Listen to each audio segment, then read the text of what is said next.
what effect does language have on the way that we think?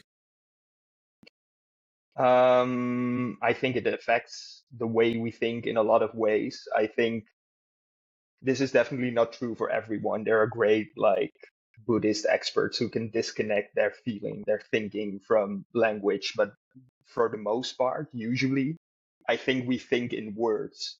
So if you do not have the words to express yourself, um, you have a lot of you, you don't have the tools to actually experience everything. Usually, for the most part of us. So I think that's how language affects the way we think. We think using language. So language is the tool we use to think. And if we don't have the tools, we cannot build the castle, basically. The castle. But how does that work when it comes to those? Is that so? You say it's with expressing yourself, but is that also with how we sort of perceive the world, or just how we express ourselves? It's also how we perceive the world because we also process what we see using language. That's what I believe. That's what I do. When you see, I wrote an article about color, for example, in which color played a great part. Um, if we see a color, we identify it using the name we know for that color. For example, in Danish, there's no word for pink. The color pink doesn't exist in Danish. You just have light red. So it's a totally different way of thinking about the color of pink. If you see it as a shade of red, whereas we see it as a totally different color. It's just a completely different way of interpreting it, all due to the fact that we do have a word or we don't have a word for a specific color object. You can say this about everything, like about objects, about concepts, about feelings, about emotions. And we label everything in our minds using words. So it's about expressing ourselves, but it's also about internalizing what we experience using language. Perfect. I was thinking this because obviously we only have a certain ability to memorize and to utilize a certain amount of words. To put them into a structured sentence, to make it grammatically correct as well. And if there are different words and different senses in different languages, surely as a cultural element, would that not guide the way in which that culture thinks? Yes, I haven't researched this very extensively, but I've researched it for a couple of articles I wrote. I think the way in which we definitely the way in which we structure sentences, but also the words we have affect culture because it also affects what we can pass on through generations. We have a certain set of words which we can use to pass on a culture, and it's also about expression within that culture. So it's on the inside of a certain culture, it's about passing on traditions, but then when expressing yourself to the outside, it's also about like expressing those ideas to different entities who, yeah, I'm not sure if I'm explaining it well, but you need language to carry on tradition. I'm convinced of that. I cannot put my I cannot put my thoughts into like coherent sentences at this moment, but maybe if you ask a follow-up question, I have a more concrete answer. Well, I feel like it does make sense when it comes to tradition, especially where if we are, as you say, limited with, well, as we are limited with how many all the words we remember, the words that we can use, then that goes to show that within especially smaller cultures, as we would have had, well, 50 to 100, 200 plus, 300 plus years ago, we'd all tend to use the same ones, and therefore the traditions that we have would. Sorry, I can see the cat as well. Sorry. Oh, it's so cute. No, don't apologize. It's so cute. I love it. Yeah. So it would guide a way in which that culture sort of goes about what it does day to day, but Mm. also Yes. thinking about neighboring cultures. Mm. Because if you have two cultures, let's say taking it back from this very interconnected world that we have now with the internet, Mm. going back to Yes. historical evolutionary roots where we would come from smaller tribes of say 100 or so people. Mm. As we know already, that communication is the key to just harmonization. And Yes. Yes. if Yeah. we can't speak the same language, then how are we supposed to get along and communicate our own values to each other? Yeah. I don't think we can. Like, I'm thinking about an example from not that far in the past, but like still within an age that we cannot really imagine right now anymore with the interconnectedness we have. But when my grandfather, he lived in the Netherlands. Just he grew up like just after World War II, and the Netherlands is a very small country with neighboring countries that speak different languages. You have Germany on the east, Belgium on the south.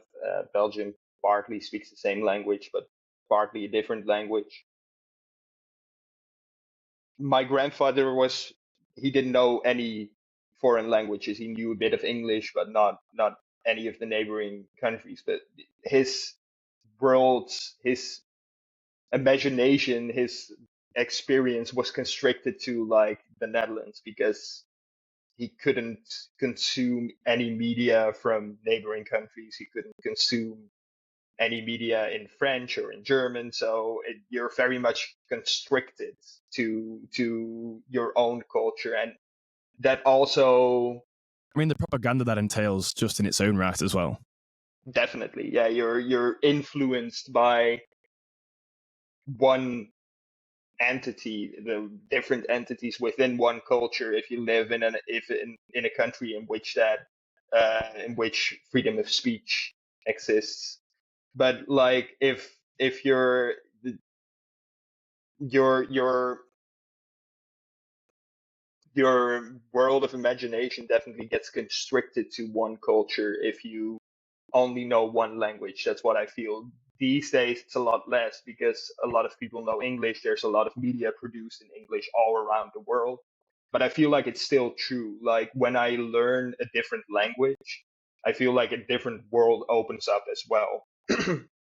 A world So, which which languages do you you know?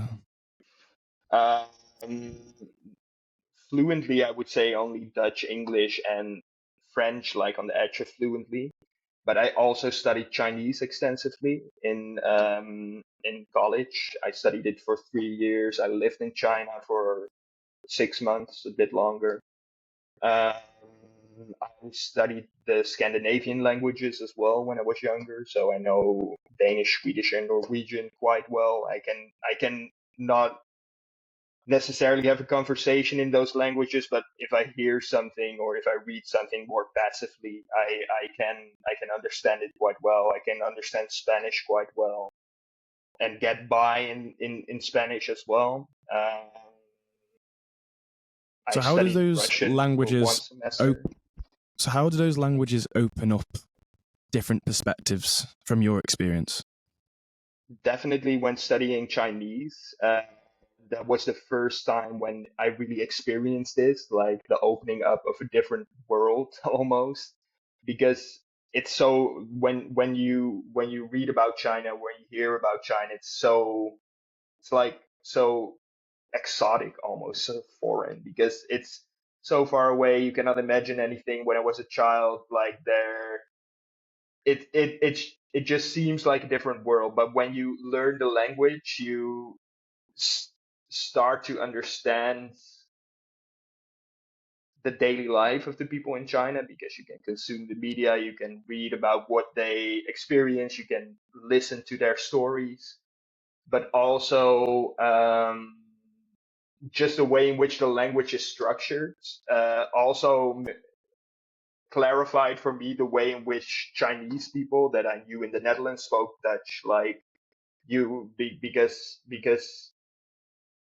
the language is structured in such a different way that you also, yeah, how do I explain this? That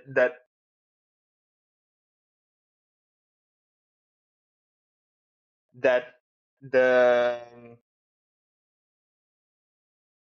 the way in which thought processes go in your head also go in a different way, because like each word has a different position in a phrase. So it's almost like each object or each concept also has a different place in your mind, or for example, like, No, for sure, for definitely. I mean, yeah, I use the example of so it's like front of your mind, or tip of the tongue, or tip of the mind, tip of the tongue. Sorry, top of the yeah. mind, tip of the tongue. Where Hmm. if a phrase is put first, and even as you a writer yourself, you know the different emphasis that it has on the reader when you put the pronoun first, or Hmm. when versus Yeah. when you put the verb first or the adjective, and how it you kind of tell this story and imagine this world in your own mind is always kind of from a Hmm. first person perspective. I feel like Definitely, yeah. In English, we do that a lot, where the I comes first. I did this, I did that, I played football, I sing. It's always the I first. Okay, so what did I do? So I feel like that's very relative to another Hmm. person, whereas they can very easily put themselves in your shoes and say, Yeah, okay, this is what I definitely. do. This is how. Hmm. So I can picture how you were doing this and how you felt and what may have come across. If you've ever read sort of poorly written stories where they might have said something along the lines of, let's say, if you say I can't think of an example now, but if you were to say, I gave my father a guitar Hmm. Yeah. versus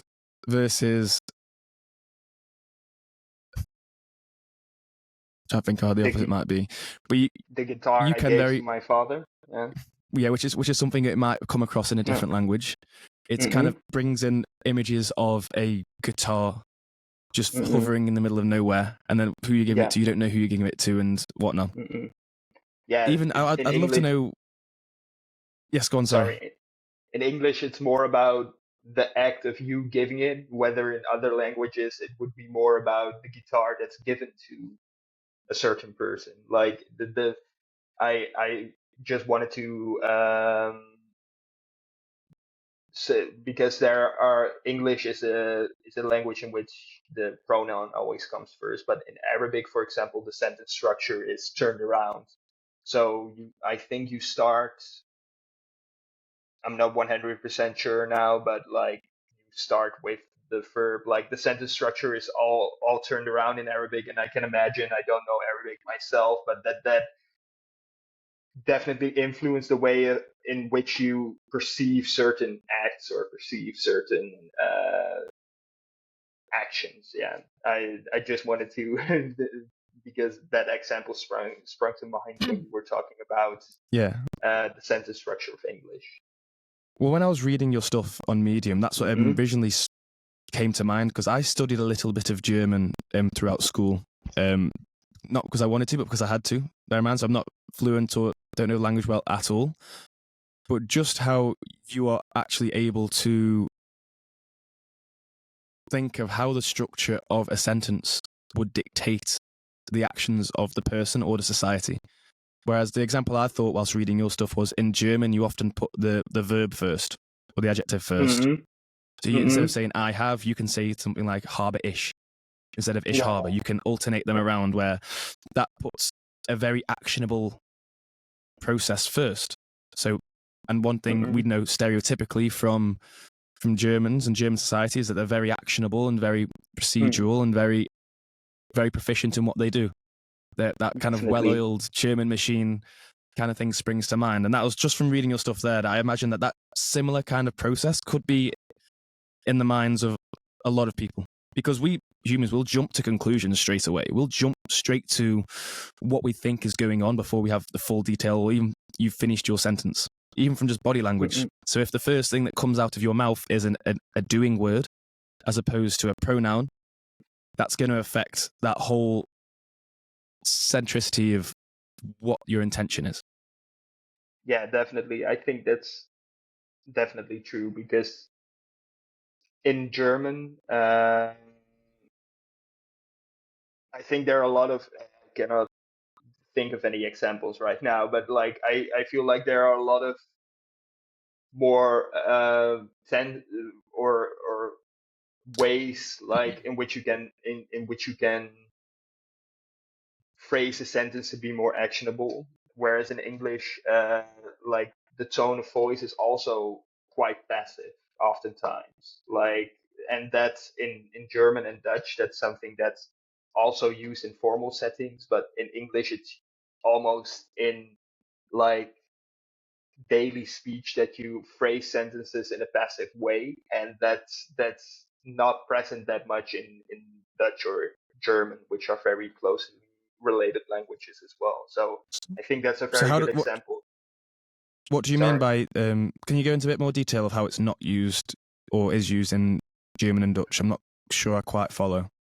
Okay. I will have to think of an example because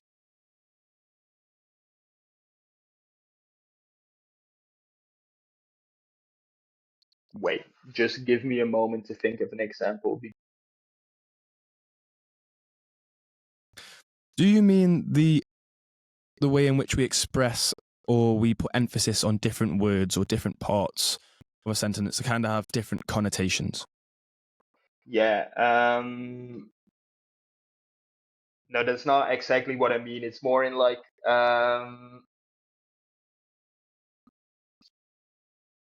sorry, I'm not really that quick on my feet when in these types of conversations. But No, I'm um, asking you to do a lot of things in a lot of different languages here, so it's going to be a lot of processing power, which I struggle with just English at times. So, no, but it's fine. But like in Dutch, we have the example of I thought of the example of asking somebody to do something. You usually ask them directly. Like the Dutch are very direct people. Like if you ask someone to write an email for your example, you ask them quite demandingly. It would in English it would be literally translated to write an email for me. En in Dutch is kan je schrijf een e-mail voor me. That would be a normal question in Dutch and it wouldn't be perceived as rude. But in English, you would write, could you write an email for me? It's like more formal and there's more space for someone to say no as well. Like it's a totally different way of formulating a language, which or formulating a sentence, which contributes to like when I feel like when Dutch people are trying to speak or when they speak English, they carry across that same directness that's inherent to the Dutch language as well, and they're perceived as quite direct in when they're speaking English.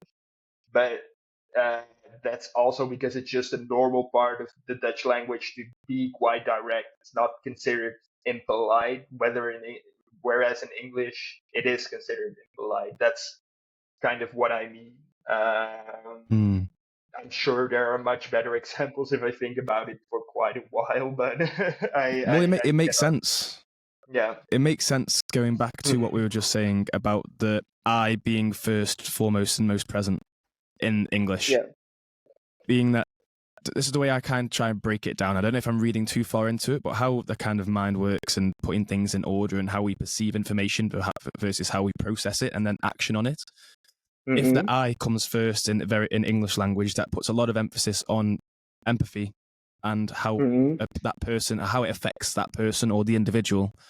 So you're very Yeah. keyed into thinking of how what you're doing and what you're saying is perceived as or by the other person.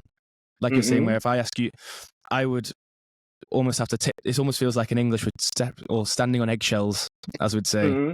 to kind Yeah, of tiptoe definitely. around a conversation where we don't want to come off as impolite, we don't want to come off as rude, we want to almost get our point across in with the Hmm. least friction possible. And obviously, Yeah. every language has those different caveats and those different ways in which Hmm. what's rude versus what's not rude versus what are the norms and what aren't the norms. And I don't know whether or not that's English as English people or English as a language, which puts things across as Right, we are very sensitive Yeah. to the other person. Yeah, the language is also a reflection of the culture, of course. So I think the fact that I is always first in English is all because Anglo-Saxon societies are also quite individualistic. Like if you think about the UK or America, I don't know about Australia, I don't know about New Zealand that much, but I think they're quite individualistic, and I think it's quite interesting that you mentioned the example of putting yourself at the front of the sentence. I feel like that fits English quite well. Culturally, it seems very appropriate. I mean, we Yeah. often, as English people anyway, as an English person anyway, I feel like we often come across as quite rude to other people and quite sort Yes. of, as a culture, it's what we get everywhere else and what we hear and what we see. But it's just that's how I tend to perceive things as it is. But you were saying you studied a lot of Chinese, and so Mhm. the Eastern versus Western ideology of the I coming first versus the we Yeah. being centered. Does that come across in 8 more sort of Eastern languages as well? Not so much in Chinese. Chinese has the same word order as English. There's I know about Japanese and Korean putting this like they have a different sentence structure. So I think they put the verb in front, so the doing action. But there are definitely ways in which the vocabulary is structured in Chinese, like the different words for different concepts that do imply a more individualistic tendency in that society because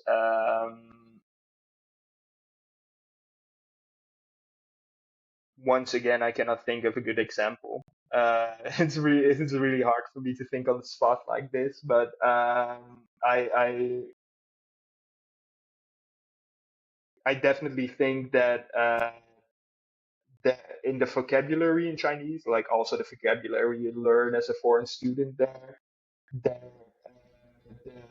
the values of Chinese society come forward through the the vocabulary you learn. I don't know what that's like as a Chinese person when you're learning Chinese from childhood. Like, definitely there are other influence that I didn't get because I learned it as an adult, as a foreign student, basically.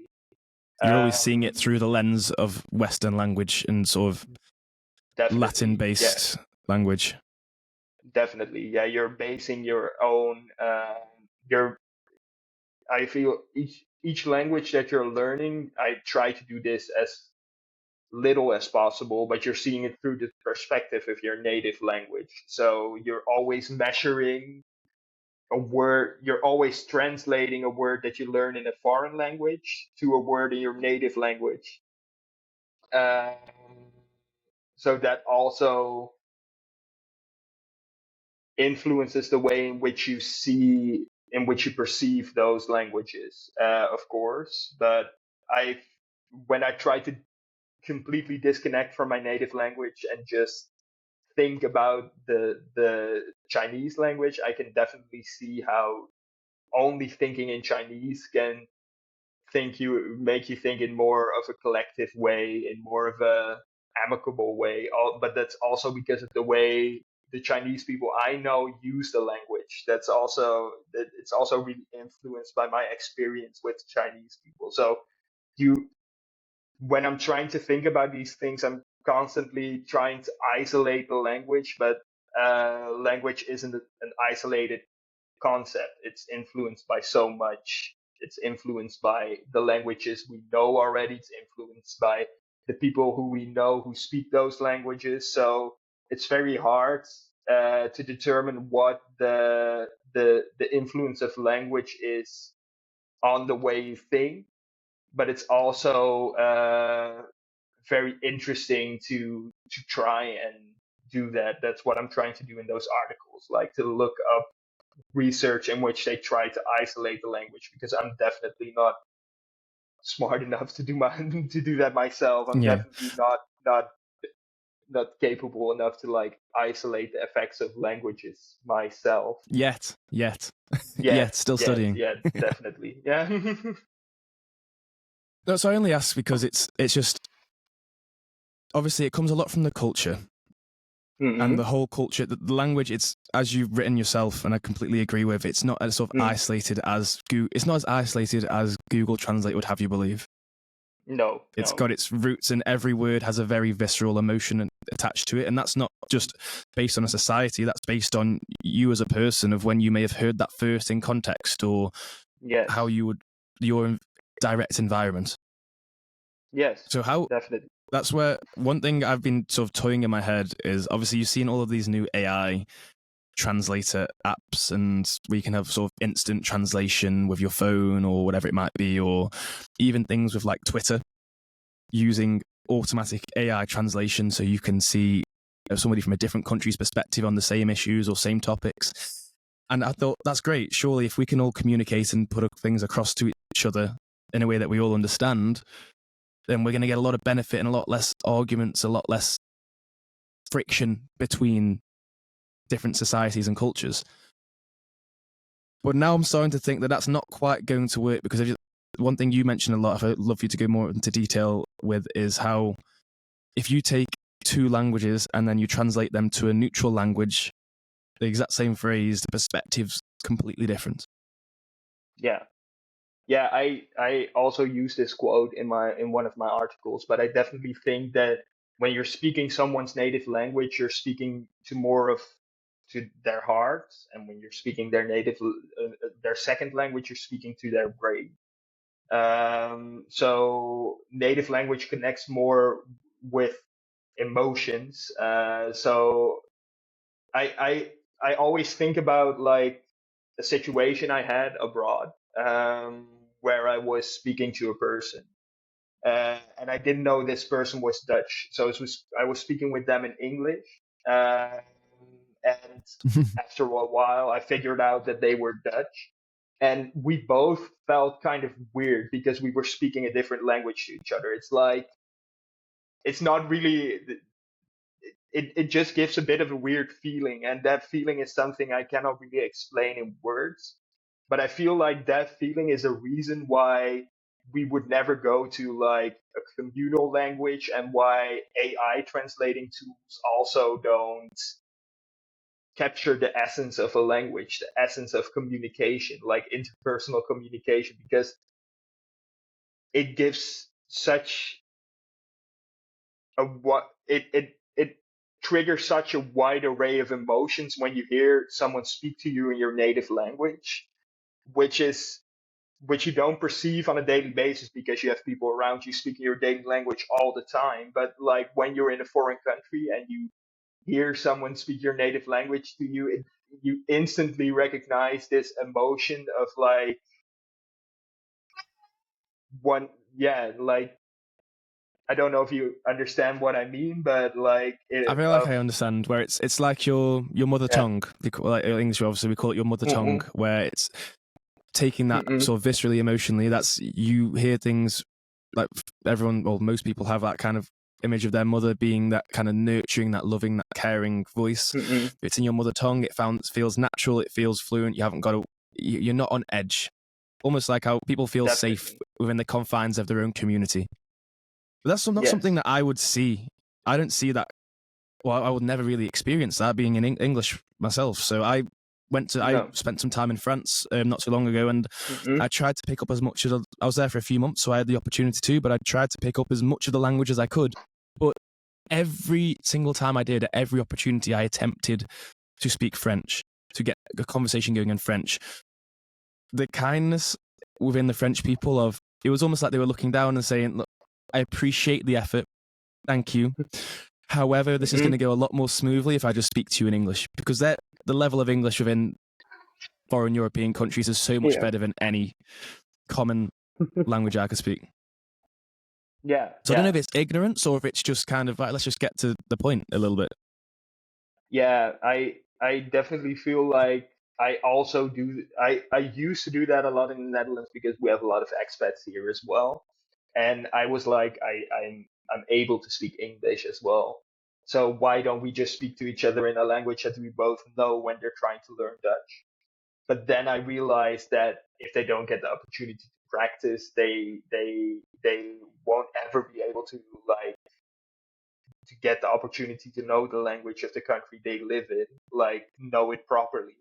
So I totally get where it's coming from that like people in other European countries try to like switch to English really quickly.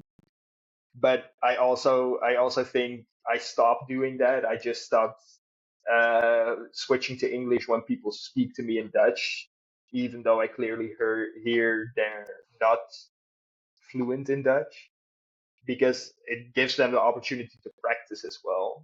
Um, yeah, yeah, that's Say, I get the idea or the sense that you mentioned it briefly earlier as well with the fluency.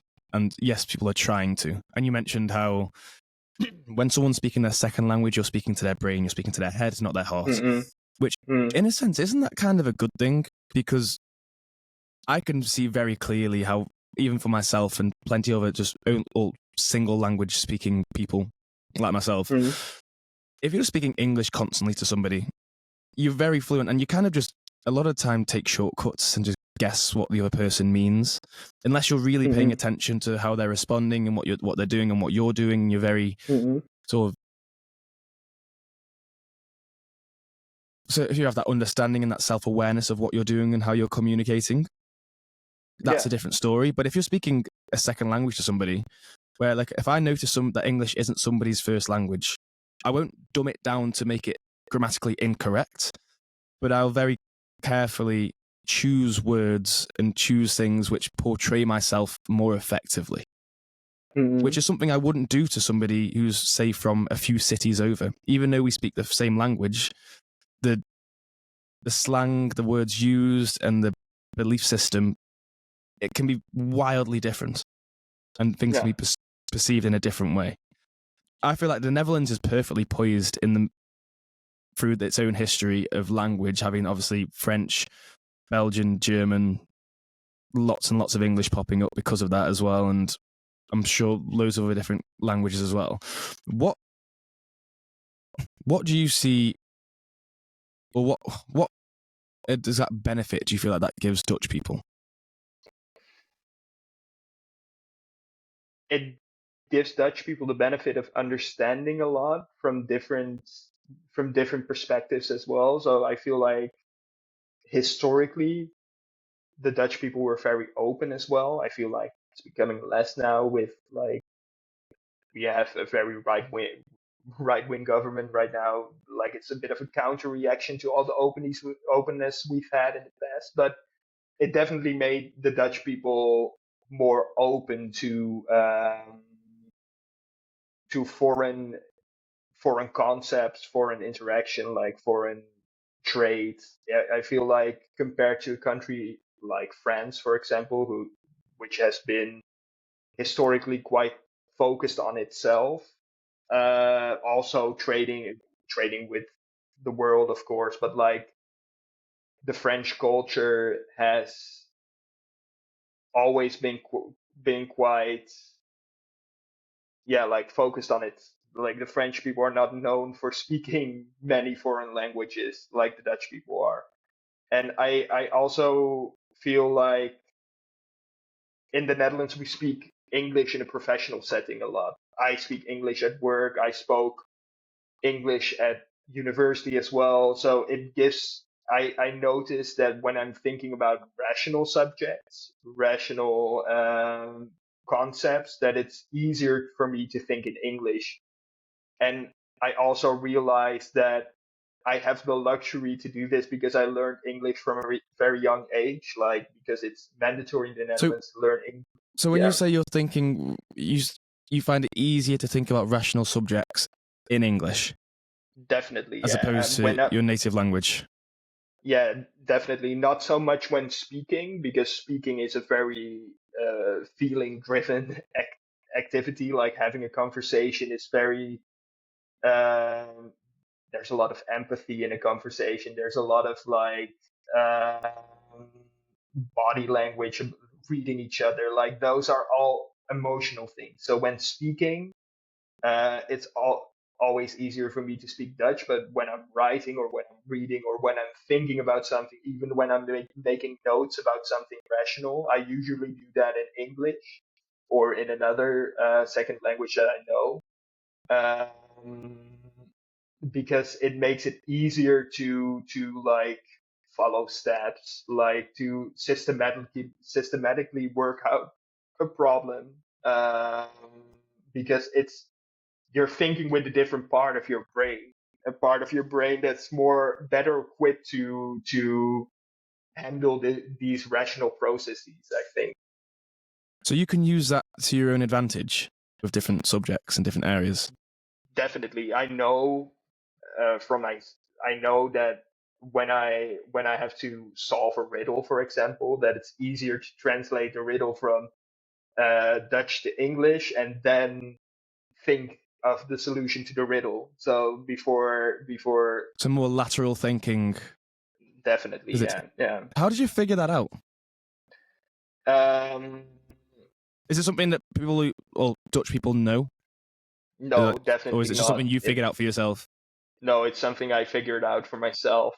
I think also because I choose to study in English from a very young age because I was always interested in going abroad.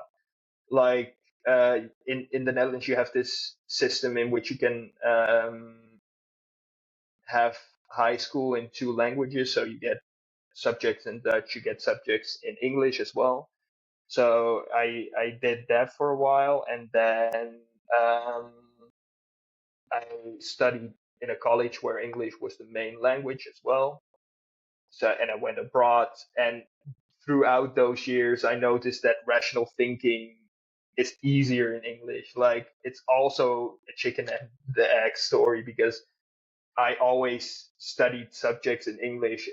It maybe also gave me the tools to think better in a rational way in those languages. But I don't know. I just figured it out along the way that thinking in English definitely makes it easier to think rationally. Also, it gave it when I started writing the articles on Medium. I also read that that rational thinking is easier in a second language because of the way the the language is registered in your mind. So that that definitely gave it a boost. I started doing it at work more as well because I read that. You know, I mean, I love that idea because it's something I used to read a lot about psychology and how people Hmm. tend to think and how it works, and that compartmentalization truly does help. So that idea of even for the things where superstitions, for example. So I'm a big football player when I was younger, where Hmm. if I did things a certain way and I had my own rituals of how I did things, it put me in a certain mindset. Well, I didn't know this at the time. I just thought it felt more comfortable. It felt right.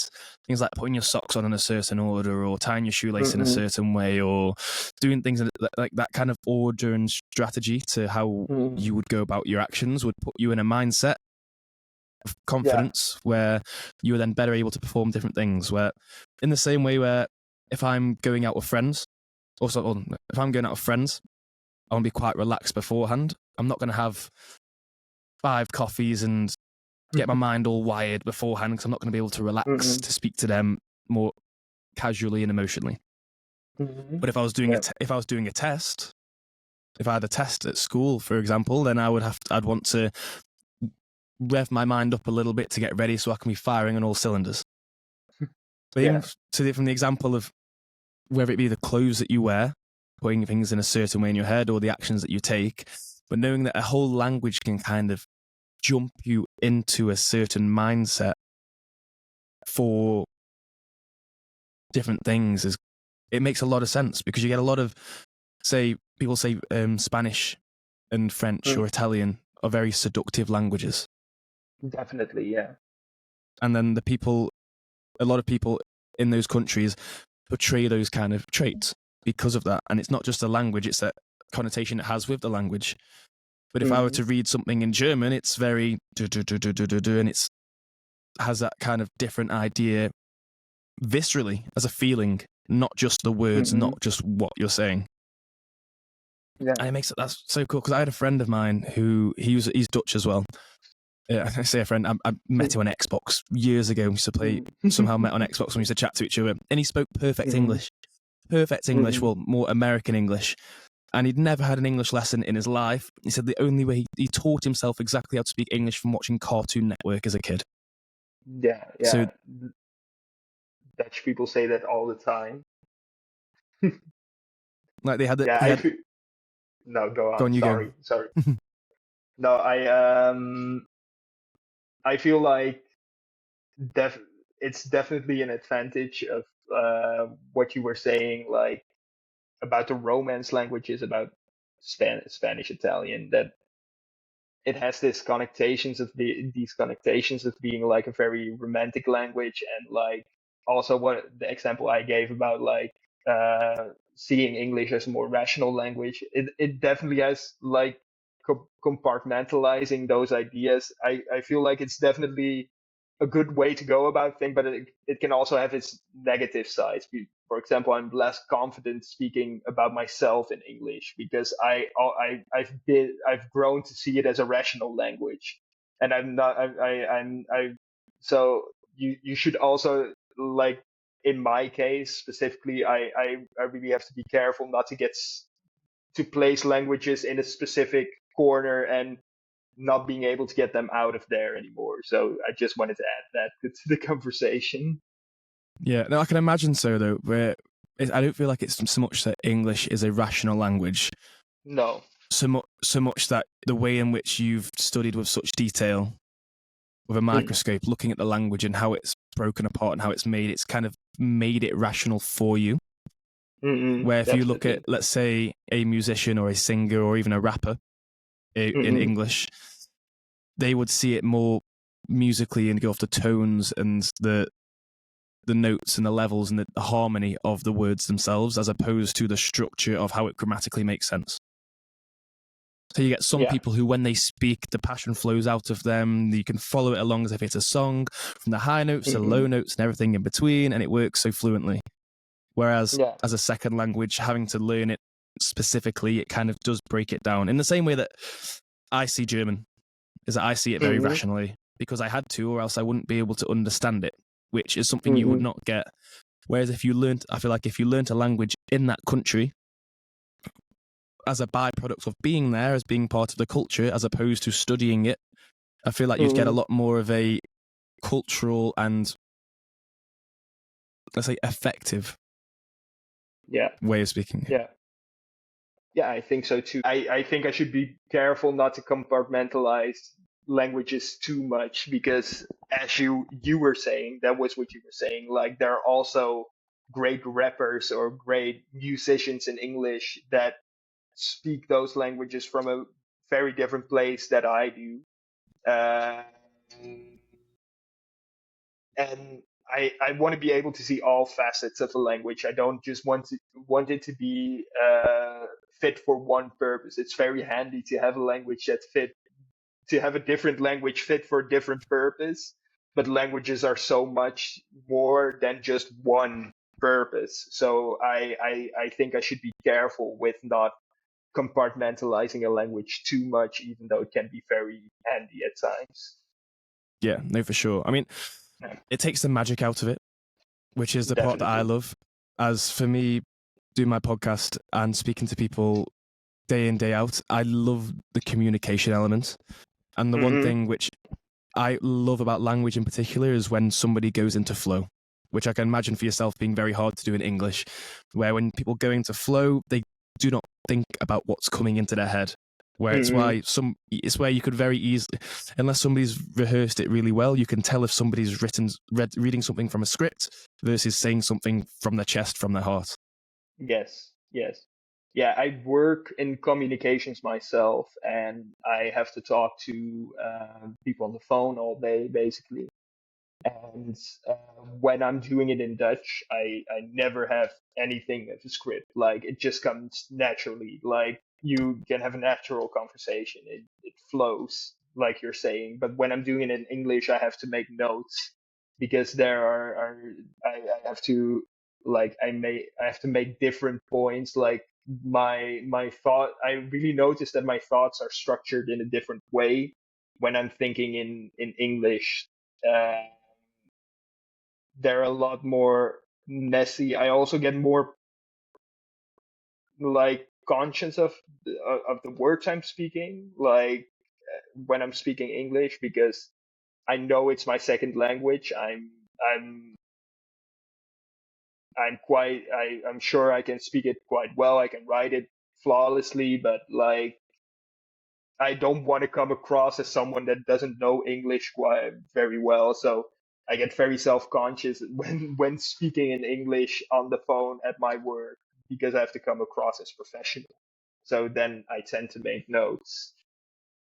Well, one thing I would say though is from an English person, for me, this is hearing anybody where it's quite clear that English isn't their first language, speak Mm, in very good English automatically puts a perspective in my head that they're a very intellectual, rational person.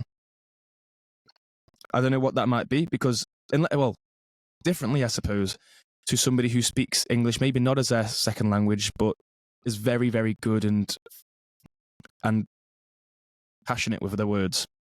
mm, Because if I hear somebody speaking in good English, but you have to think about it a little bit, we automatically know it's difficult. I know it's hard. I mm-hmm, know it's difficult to do. I know it's not easy by any stretch because I can't do it. And so many people in England definitely can't do it. So I wouldn't necessarily worry about how you're coming across to people in English if you're speaking very good mm-hmm. English as a foreign language. It's good to know. It's good to hear. Yeah, because I also have a lot of British friends, and I noticed that I go to visit them maybe once every year, once every 2 years. When I see them again, I have to readjust to speaking English in a different way than I do at my work. So I have to the first day it's always almost like it doesn't feel genuine because I'm not speaking from a genuine place, but then after a day or two, like I get into the flow, like you're saying. Yeah, it reminds me And of going skiing. When you go on a ski holiday or a snowboard holiday, that first mhm, day, maybe 2 days, you feel really clunky and out of sorts, and then by like day 3, day 4, it's back. I'm yeah, flowing yeah, again. I can go. definitely, it's really like that because it sometimes amazes me because I know I've been speaking English from a very young age. I grew up in Amsterdam, actually, like a town near Amsterdam, and there you just have to speak English even on the streets when you're like 10 years old. So I've been speaking it for a very long time. I know it well. I can write it well, but then it amazes me that still like you're speaking it in a different way than your native language because it's not your native language. Even people who I know I have a couple of friends who grew up bilingually, like Dutch and English. They can speak English in more of a natural way as well, but sometimes even they tell me if haven't spoken English in a very long time it becomes difficult for them. So it's such a weird way in which languages are saved in our minds almost. Like it feels very fragile somehow, like your knowledge of a language. If you don't train it, it becomes dormant or something. Mm. Yeah, if you don't use Yeah, it, you lose it. definitely. Yeah. Yeah. So do you feel like when you're speaking a foreign language then, do you feel like you can't show your best side or do you feel like you can't be yourself so much? Yeah, like I was saying before, I definitely have that like the first day of speaking a foreign language, but then when I get used to thinking in that language, I can show my best side. But I'm definitely the best version of myself, or I'm always me. But like I can express myself the best in my native language. I'm 100% sure of that. I always feel like there are a lot of Dutch people who say I speak English just as well as I speak Dutch, and that might be true. Like in theory, if they would make an English exam, or if they would make a Dutch exam, they would probably have the best score. But I always tell them, like, try to explain your latest love interest in English in very vivid words, and they always struggle with that. So I always feel like there's, even if you know a language like very well, there's always a bit of a lag. Like you cannot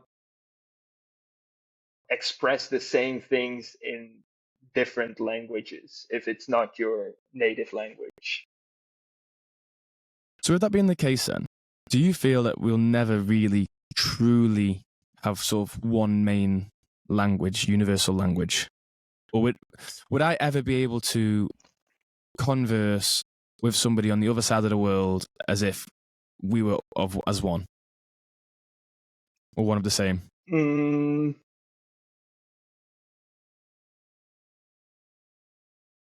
I think we might, like, at some point, if globalization becomes more robust, almost like if like globalization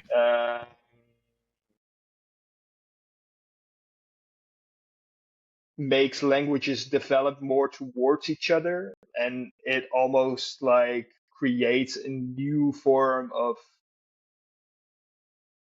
like, throughout history, like, languages have branched off, and there are diff- tons of different languages now because of all kinds of historical subjects, like historical events.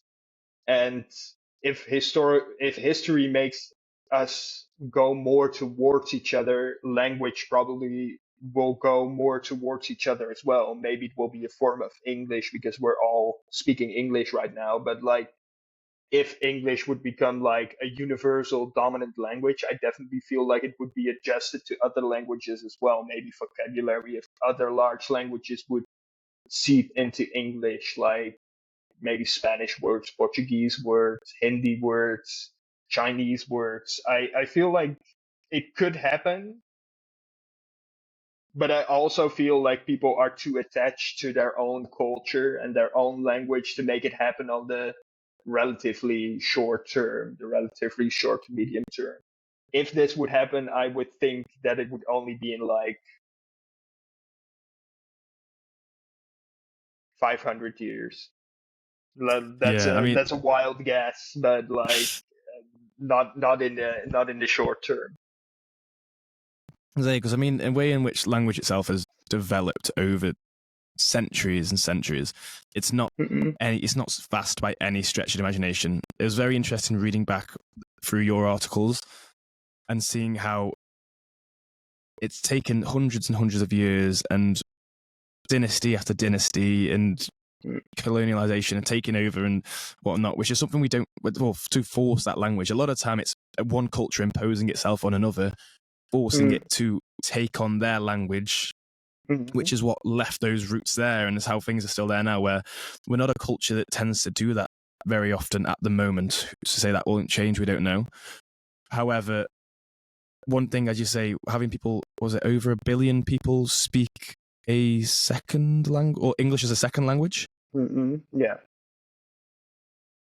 So having 1 billion people speaking English as a second language, and how people feel that they have to speak English in order to get by or to be respected globally, or especially when Mm, businesses and whatnot. Surely maybe even English could die out as a language just as equally as it could become the most global language, as AI comes in and translators become so much better that people may just think, why do we actually need to learn a second language if translation apps do 90% of the work? Yeah, definitely. I think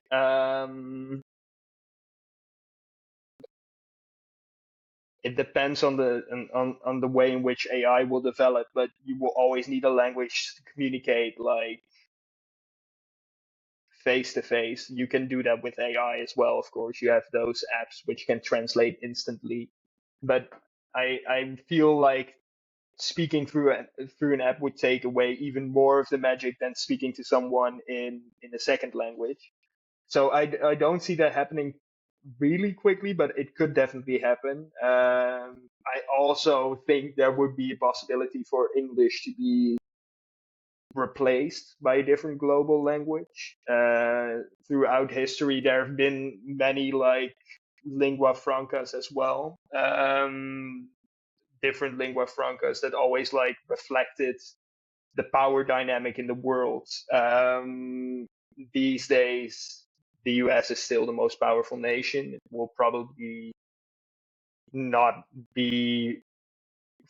It will probably be overtaken by some Asian nations in the near future. I don't think their language would become the dominant language because we're all so used to English now because of globalization. But I think it could definitely happen that English is overtaken as the global language if um, the nations that speak English continue to lose power.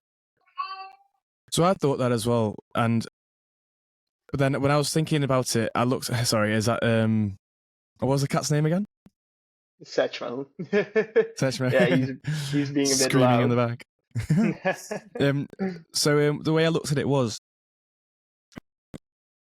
we aren't. Maybe we're in a very lucky phase in the world at the moment, with no war and no world wars and no complete Mm, colonialization and domination by any in particular nation, mm, with brute force and violence. I feel like that's something maybe. that's kind of, whether we're in a lucky period where we're managing to evade that temporarily, who Mm, knows? Or that's just how people have changed. Because I read something not long ago which was going into how game theory and a broader understanding of human nature globally is now helping us to become nicer and better to each other and communicate, and for power dynamics to change without the need for violence. Whereas beforehand, talking about, let's say, the Roman Empire or the Ming dynasty or the Dutch or the English or mm, the American, mm, whoever it might be beforehand, we didn't truly know how big the world was, and we didn't have any background or history of what implications it would mean if you were to go and just be a barbarian and wipe out an entire nation and take control and take yeah. over that power. So that's how we got a lot of language changing in the first place. But now Mm-hmm. we know what happens and we know the history and we know the repercussions, and through things like game theory, which being the science behind, if you do this, I'm going to do this, then you're going to do this, and I'm going to do this, and that Mm-hmm. back and Mm-hmm. forth kind of chess match, where these power plays and political power plays now seem to be a case. To me, they seem to be more just that political than. I'm sorry. No, it's okay. They seem to be more political than brute force. Mm-hmm. So from that alone, I can't see exactly how language is going to change hands too many more times. Whereas instead, I see things like slang and modern pop culture language changing drastically. It changes Yeah. drastically every year, every 6 months, every 5 years, whatever it might be, compared to language and slang only used to come into a generation, Mm-hmm. not at the rate it is now. So I feel like English is changing so rapidly, but Yeah. the actual broader language itself doesn't Mm-hmm. seem, from my perspective, doesn't seem like it will change too much more. No. No, I agree with you, it might not, but I feel like because English itself is changing so rapidly because of the way we're interconnected, I think that's the reason that English is changing so rapidly. We're all on social media these days. We all get influences from all around the world, and that makes English very vulnerable or to change. And I think in the same way that English is vulnerable to change, it might also be vulnerable to uh, losing its position as dominant language. Because if, but for some reason, Chinese, for example, becomes very popular on social media or another language, I feel like it could also be just a matter of time before people start actually learning a different language to keep up with trends on the internet. Like, just in the same way that people adjust their slang now because of the latest trends. I feel like that might be a way in which English could be replaced, but it's very hypothetical. I think that wouldn't happen because, as you said, like the way in which we think about power these days has also changed. I also read a thing about like the last couple of centuries, the last 2 centuries, like since the American Revolution and the French Revolution specifically. It's the first period in history in which power is shared amongst different political parties or different nations. Like, there's not one. There doesn't have to be a one dominant entity anymore within a nation state or within uh, the global order of things. So I feel like you might be right, like, because our perception of power has changed drastically. We might also not need a different global language than English. So I've thought about this a lot for the article I wrote about English as well, and I came to the conclusion that English would probably remain the global language because, and that was my thought behind it, because like the definition of power has definitely changed. Like, Mm. like you said, it used to be the most powerful nation that would determine the global language, and now the most powerful nation usually isn't like the sole ruler of the world anymore. It's more of a shared thing. Mm. Well, I had a theory of how this sort of has come to be and how it's changing language currently. Because at the moment, I hear a lot, and something I had to work on myself was the use of filler words such as like, or seems like, or whatever, Yeah. or seems to be, or whatnot. Because the word itself, like, takes away ownership. And it takes away ownership, which if I was Hmm. speaking to you, it makes it seem like I am not saying something at you or aggressive at you. I'm not imposing myself on you. I'm saying it's like this, which makes it seem more friendly, and therefore there's, again, less friction between what I actually mean and where it's not, I'm not imposing myself on you. But how Hmm. that's come in through the internet in particular, and I feel like now with what we spoke about earlier, I'm just kind of piecing together as in English in particular, because again, that I being at the center, forcing you to empathize for others, forcing you to put yourself in their shoes when you hear them speak. It's I this, I that. It's how do I feel? How do you feel? It's very very emotive language. And obviously with, Hmm. as you say, 50% plus of the internet being in English, that Hmm. globalization of the world, of people of differing cultures, differing opinions coming together. And now we've seen massive outlash over the past, like absolutely massive outlash over the past decade to 2 decades now, of what you used to be able to get away with or publicly in your own area. You used to be able to say certain things in a certain manner to your own family, friends, and people in your area because Hmm. you all kind of had the same beliefs. And they, Hmm. let's be honest, racism, bigotry, and whatnot was absolutely rife in every community up Hmm. until very recent times. And now that we have the internet and we have the internet and globalization causing a very unanimous, like a unanimous way of thinking. That's going to Hmm. affect language as well. Where if it's Yeah. mostly English, it comes in. It's like I just said, we use like a lot more because of that. Where I've got to now Hmm. think about what I say online, whereas I'm not just going to go out and blurt out the deepest and most unthought through beliefs that I have on the internet. I'm going to curate what I'm saying in a way that protects me from any backlash with phrases like and so on and so forth, which is kind of making everybody a little bit kind of English, for lack of a better term. Yeah, yeah, definitely. I also really noticed that in my daily life in the Netherlands as well. Like that. Now I said like. Now I'm very conscious You're of not going to stop. You're not going to stop being conscious of it now. I'm exactly the same now. I'm so conscious of the words that I say. Yeah. But people are getting more. Even when they're speaking Dutch, they're more like anglicisms in their Dutch as well, and the way in which they don't use actual English words in their language. Cat is here again. Setchman. Yeah.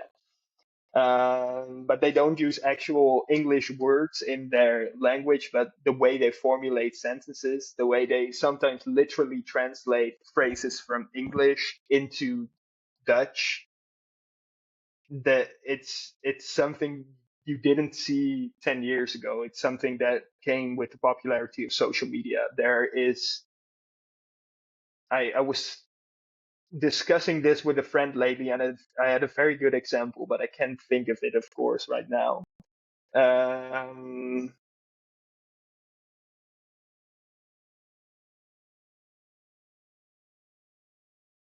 no, Well, I can't think of it.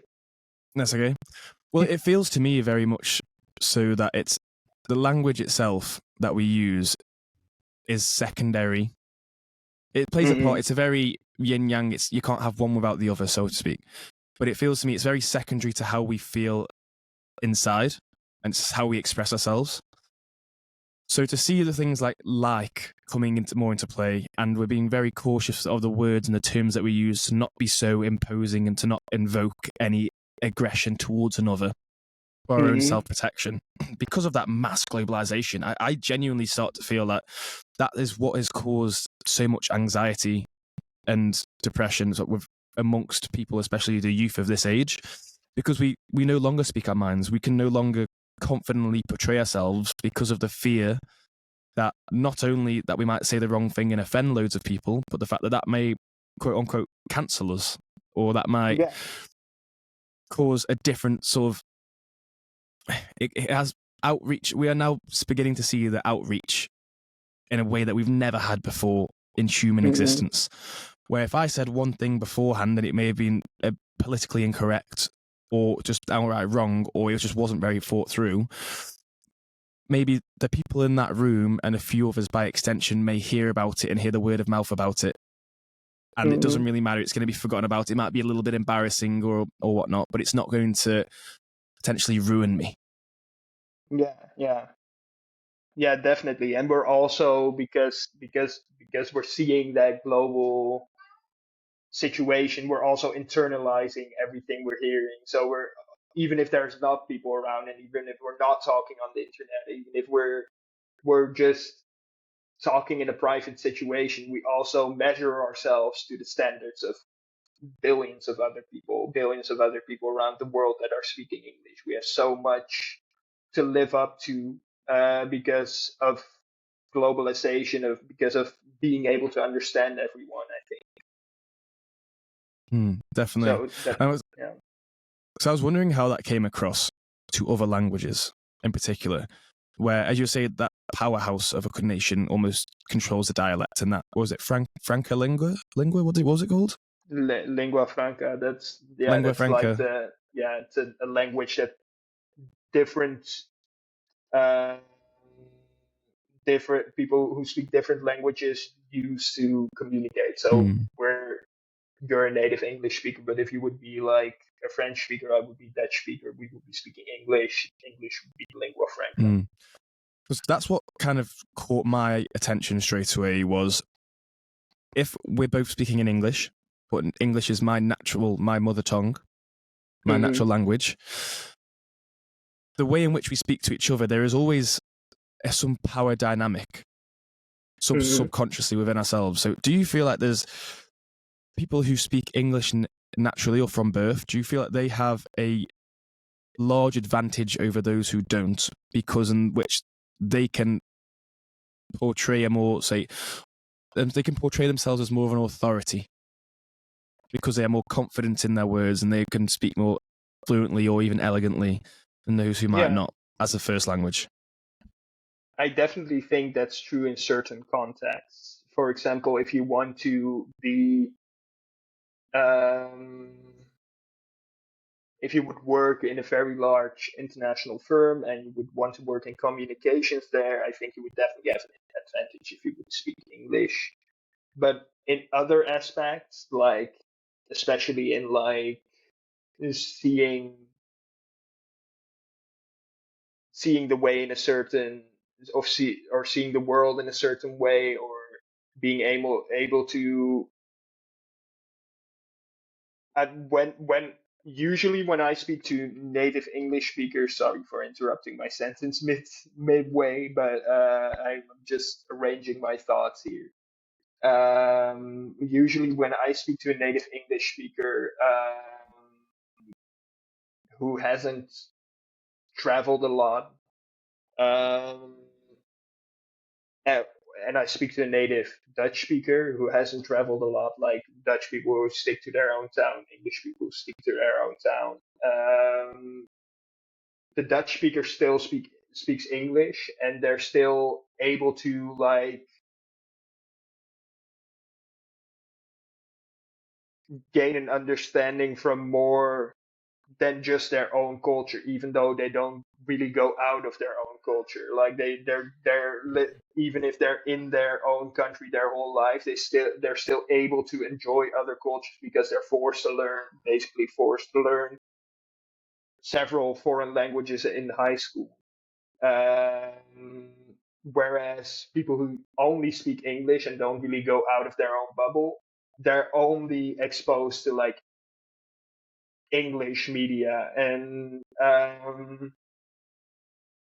they especially this is especially true for Americans. I feel like Americans see themselves as the center of the world because their language is the main language in the world. So I feel it also speaking a different language than English also incentivizes one to look at different parts of the world, whereas native English speakers might have an advantage when it comes to like certain jobs, and they might be seen as more of an authority. I definitely think that's true, but they also have the disadvantage of maybe looking inward more, looking like limiting themselves to the Anglophone realm.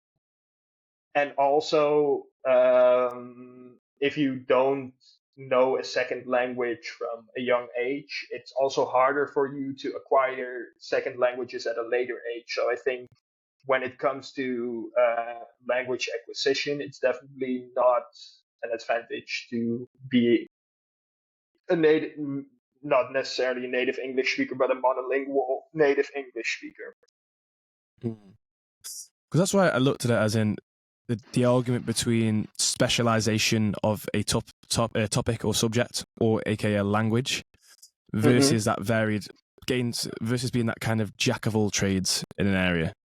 Where I feel like the main benefit for myself or other English mono speaking people being that we haven't necessarily got to, not through ignorance, but we can use it to our advantage to specialize in what we actually mean, where instead of focusing on what the words we're using or how to communicate to other people, we can focus more on the job at hand and let that kind of speak for itself. Whereas obviously the only purpose of any communicate or any language is to communicate how I feel inside and my needs, and how you feel inside and your needs, so we can both go about our roles and achieve them both. Yes. Yeah, And we know I for a fact. Sorry, we know for a fact the what happens when that cannot be done and when that is not done. Yeah. I definitely think you as a native English speaker in a world where English is dominant, that's definitely an advantage, that you have less trouble expressing yourself in a variety of settings. Um, yeah, so I definitely think that's an advantage. So for yourself then, when you're speaking, say, Dutch in the Netherlands, because the one thing I noticed from English straight away is, as you already mentioned, is it's not so much the words that you speak, it's how you might say them, the emphasis on where it is, the body language, the facial movements and facial expressions, the order at which you speak, the tone at which you speak. That plays a very, very large role in how you gauge where you are and where the other person is and what you want and what you truly mean versus what you're saying.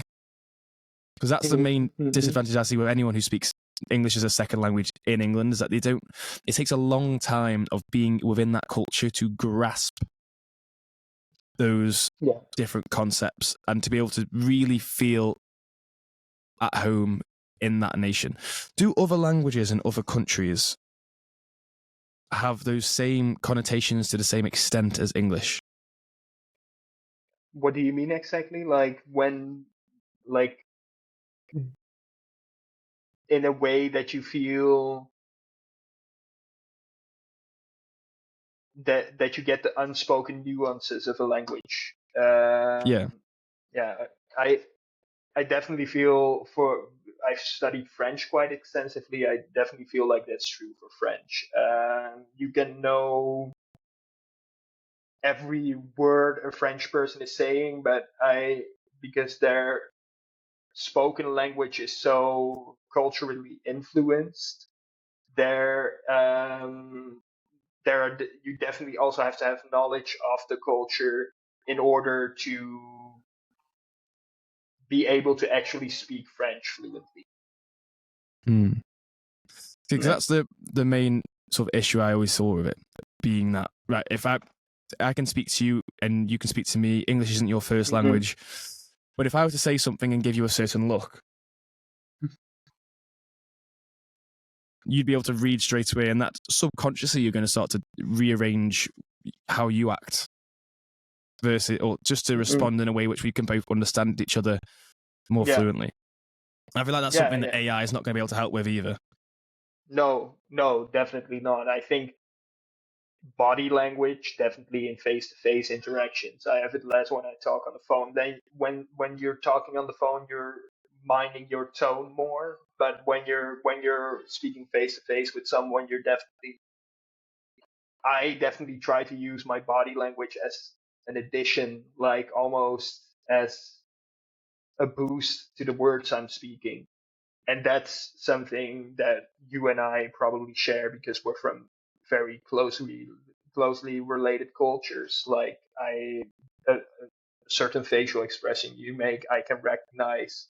If I make certain hand gestures, you can recognize it as well. But that's something that's different if you have cultures that aren't as similar as ours. So that's I don't know. I think that's also a very culturally driven thing. The way in which we interpret a look, the way in which we interpret body language. It's almost like a dance. The words, the sound, the actions, the movement. It's almost like we're dancing with each other to a certain song, and you can Yes, always definitely. you can get a little bit of that kind of uncanny valley. I don't know if you know the Hmm. term.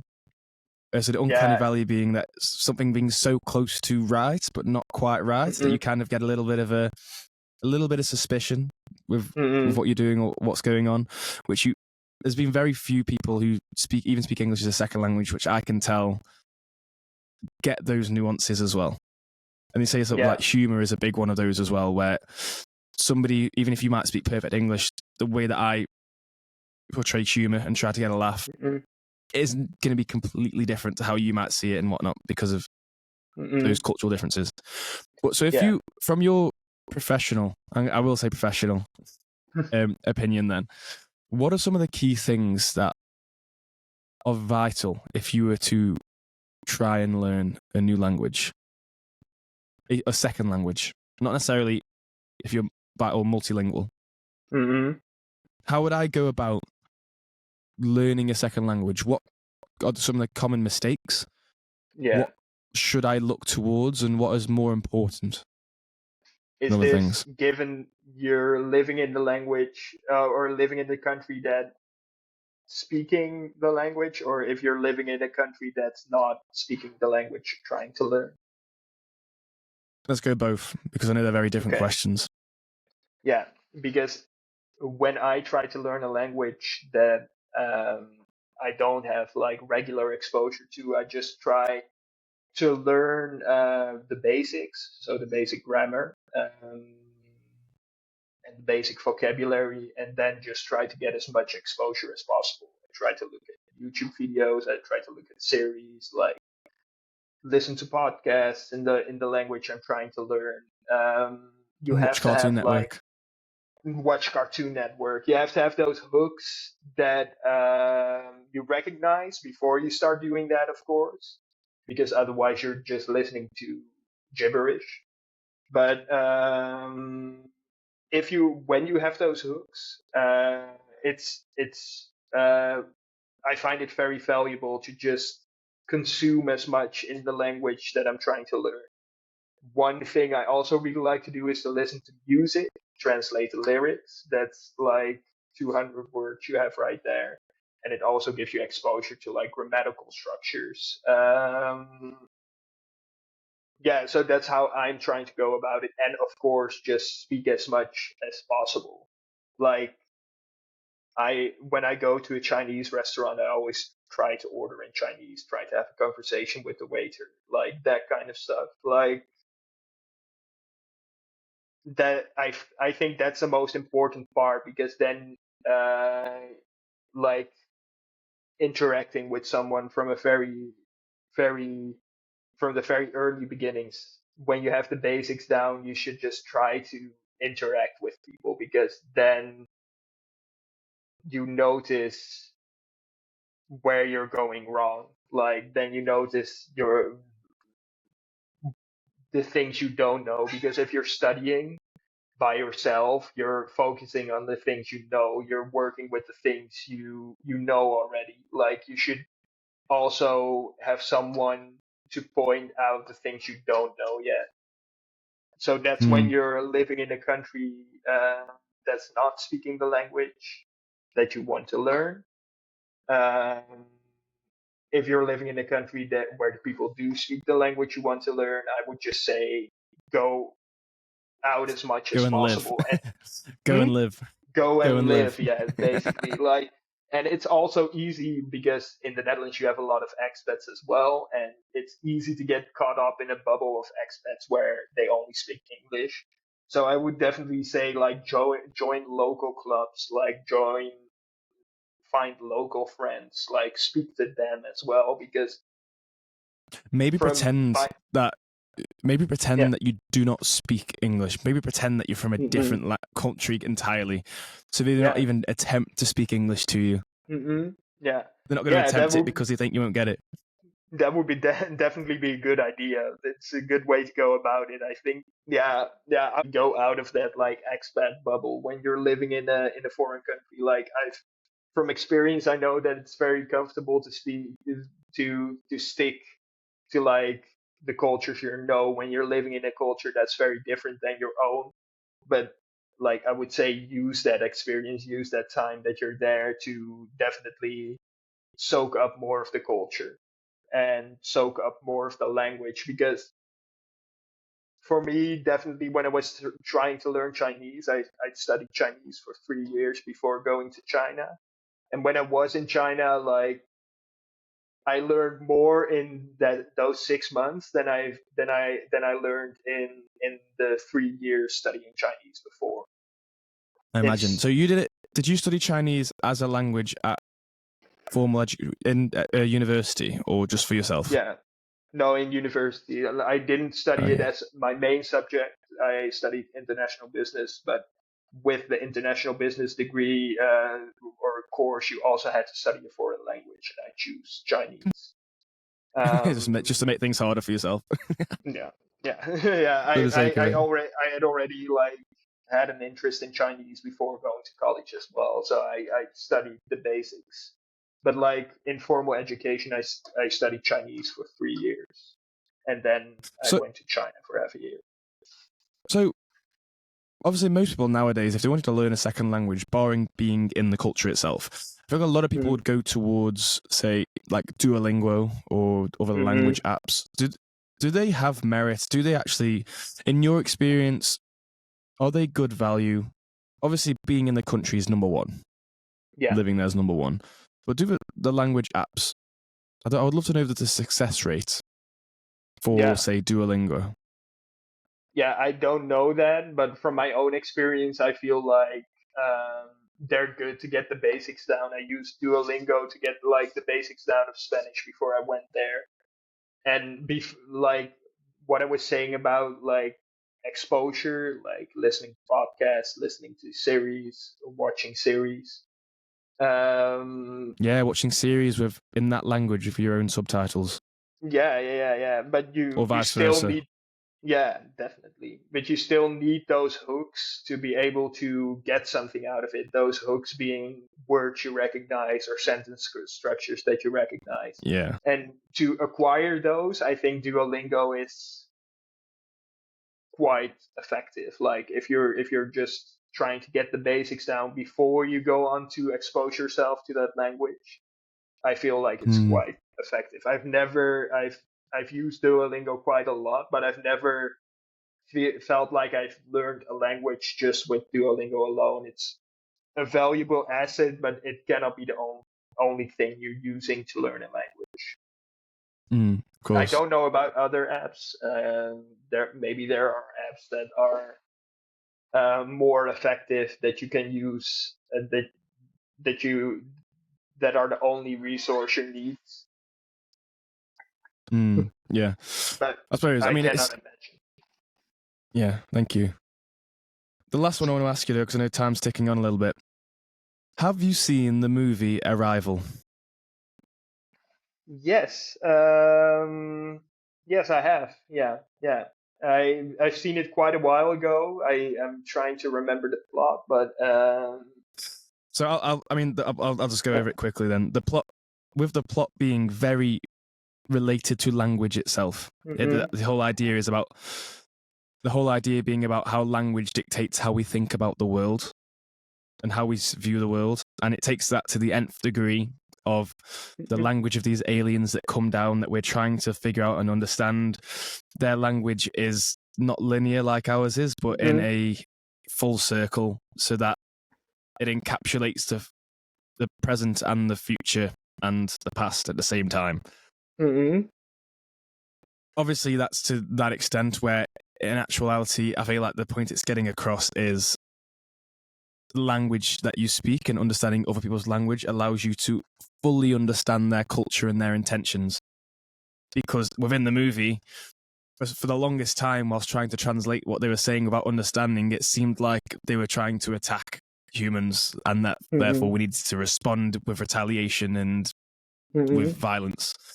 However, when understanding them entirely, you find out that it's completely the opposite, is the point. mhm, Because I still get the sense that with language as it is in its current stage, as much better as it's getting, until we have that full understanding of each other on emotional levels of everyone in different cultures, there's always going to be that friction and that kind of cultural, say, tribalism, where it's us yeah, versus them, me versus you. yeah, yeah. I the It's a very interesting example. I remember when seeing the arrival, I like would have thought you'd love the film. Like, is it yeah, like all about language?